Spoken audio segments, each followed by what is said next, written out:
week 1 of 4x4, where you get 4 hours, 4 weeks, 4 credits for you.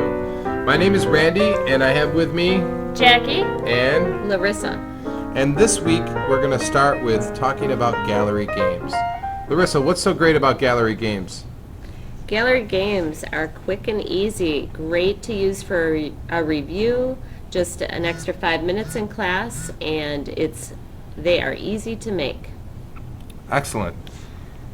Let's talk about some gallery games. We've come up with 5 great gallery games that we think will be great tools for you to use in your classroom. The first one that we chose is a category sort. It's a very basic gallery game, but you can set your own categories and your kids can come up and sort where the words fall in the categories that you've chosen. How am I doing so far? Pretty good. Let's see make sure you get a few wrong. Okay. Let's see. Not on purpose, of course. No. This could make a great center also in an elementary classroom. The nice thing about this is that you can check your work, and if you get them wrong, you can move them to where they belong, and it'll automatically correct them for you. And if one group goes through and the next group comes up, all they have to do is click reset. And for those super savvy kids, they can also click solve, and solve will just do all of the work for them. That button can be taken away, right? That's correct, which is super nice, especially if you're using it as a center. It'd be kind of silly to have it up there because they could just not do the work and click solve. Excellent.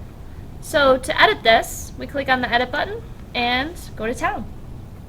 Nice. So I see the solve button, and you could change the words up and choose your category. And have up to 3 categories if you'd like. You put in your words and you choose which category they belong. Basic and easy. Wow. 2 minutes or less. Click OK and you are ready to go. Now, how would we get this category sort in from the gallery? Let's talk about that. So we're going to add a new page to our file here, and we're going to click on the Gallery tab in Smart Notebook. There's all of these activities that we're going to talk about are located in the Lesson Activity Toolkit. We expand this under Activities, and you can search for them by name here. You can see category sort for an image or text. But if you know the name, you can also just type it into the search bar and it'll come up. Oh, I think you have a misspelling there. Oops, thanks. And that's important because if you misspell it, it's not smart like Google. It will not spell it correctly for you. Yeah, it's very particular, which is kind of a pain. So once you search, you want to click on Interactive Multimedia and choose the category sort that you want. So we'll go with the blue one. Just click it and drag it into your notebook file, and you are ready to create a category sort. What's the image sort? It's the same thing, but you can sort pictures into certain categories, like pictures of insects or animals, and sort them into categories. So that's great for our younger non-readers then. Or ESL students, actually anyone with the visual to go along with the vocabulary word. Excellent. All right, we're going to move on to the next gallery game, which is the anagram. Anagram is, again, really easy to use, and let's show it real quick. We'll press start. A word comes up, and you just have to put it in order. This is one of the presidents. And if you don't know, you can also add a clue thing that will either give the students a word clue or a picture clue if they're not understanding what the word could be. Or you could also add a definition to it. Students love this one because you can turn it on, oh, it is on, where it gives you a score. And then the next person can come up, or they can continue on the next word by hitting next. Ooh, who's this one? I like how you can give a little hint by putting the capital letter in there. Gives them a good starting point. And if you have 2 words, there'll be a space. Just one of the balls with nothing in it would be a space. Nice job. So let's see how we can edit this. So we click on the edit button, and you put in your words. You can only have up to 5. You can add clues or definitions if you wanted, and pictures. You can also change the speed and take off the timer if you don't want it to be a pressure activity. You know, this would be really great if to show an image for the clue. Let's show that. We're going to go over to the internet, and we can keep Notebook open. Just open up the internet and go to Google. Once in Google, just by clicking on images, then we can put our search term in. Clinton. Now, it's super easy. You just need to choose your picture and definitely go to full size. Once you're in full size, you can right-click copy and then go back to Notebook and paste it in. Then it's a quick drop. Drag it and just drop it in the box. And Nice. it automatically resizes. Jackie, do you usually do copy edit, or do you do it a different way? Well, you can also, if you want to be super savvy, you can just drag this picture from the internet down into Notebook, keep holding it, and drag it up into your Notebook file as well. So there's a couple ways you can get those images from the internet. You can also pull pictures from the gallery if you find an image in the gallery that you like. And it's the same process. And any of the gallery activities that we show you today, you can do this with the images as well. If it has an image option, this is how you add the pictures. Nice. Let's see what else we have to show you. So this is WordBiz. WordBiz is a pretty fun game, and basically, let's play the game to show how it works. A student walks up, hits start, and sees that there's a question. What is the suffix of joyful?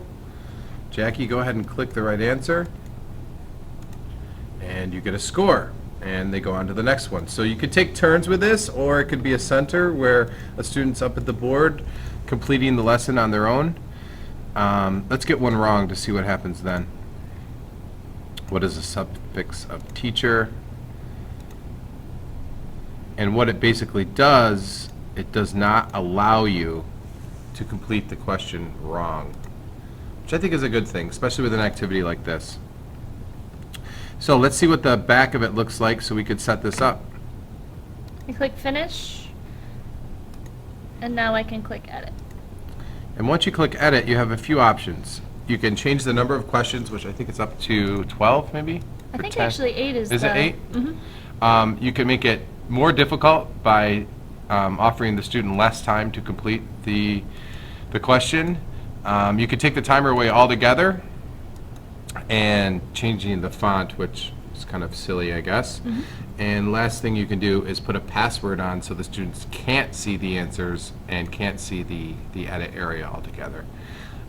Also, at the bottom of the screen, if you wanted to use this for math questions or use different types of characters or offer less letters, you can change the characters available to the student. Right? You got it. Great.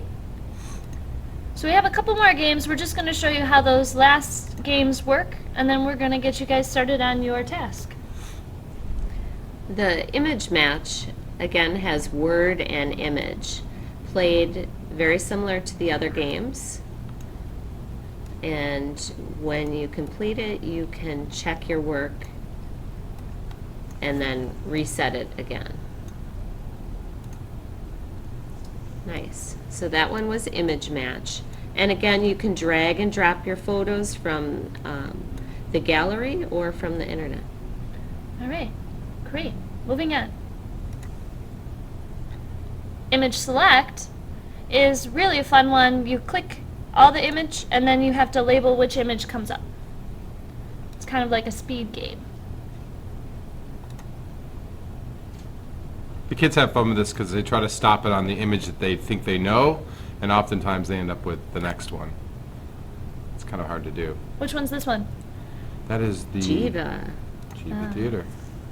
Okay, so this is the image select, and all we did was enter in a bunch of images around Rochester and labeled them with the correct answer.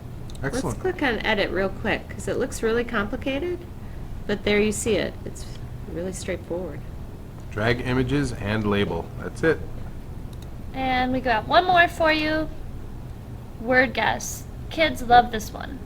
Basically like Hangman, but not, and interactive. So you can buy a letter, or you can take guesses. If you click a letter, it'll fill in the spots. I like the throwing of the tomatoes. The kids get a kick out of it. But if you don't like such a violent thing as throwing tomatoes, there's options for kicking a soccer ball and throwing a basketball. You can also put clues in this one, which is nice as well. Quite helpful. So all of these activities, and as you can see, each of the activities kind of has a limited number of spaces. So if you're doing vocab or practice words and so forth in class and you need more spaces, you could always have multiple pages of the same activity with different words in it. Also, I'm going to click OK here. If you want to move this, just click on it. You'll see the blue bar comes up. It's the same with any of these activities. And then to resize it is, again, like any image or object in Notebook, just the white handle and the bottom right-hand corner. Great, so I think you're ready to go here. So let's talk about what we would like you to do. So basically your task is the following. We want you to create a lesson that you can use in your classroom. And in this lesson we want you to include a page for each of the following subjects below. A title page, just to put the basic information about what the goal is here, and a title and maybe an image or something that would spruce it up a little bit. An essential question or a list of objectives on the second page. The third page would be a little mini lesson with content that will follow through into the games, and then at least 2 gallery games with 1 on each page. You're welcome to do more, but this is what we would like you to submit to us by Monday. Now, we've attached an example of a lesson with all of these elements for you to look at to get ideas if you need some ideas. We've also attached a resource page which shows the 5 games that we've highlighted with a little icon of what it looks like and the word to search for in the gallery, just in case. All right, well, we'll see you again next Monday. If you have any questions, you can always email us, and we're also available Thursday on the live chat. All right, we'll see you then.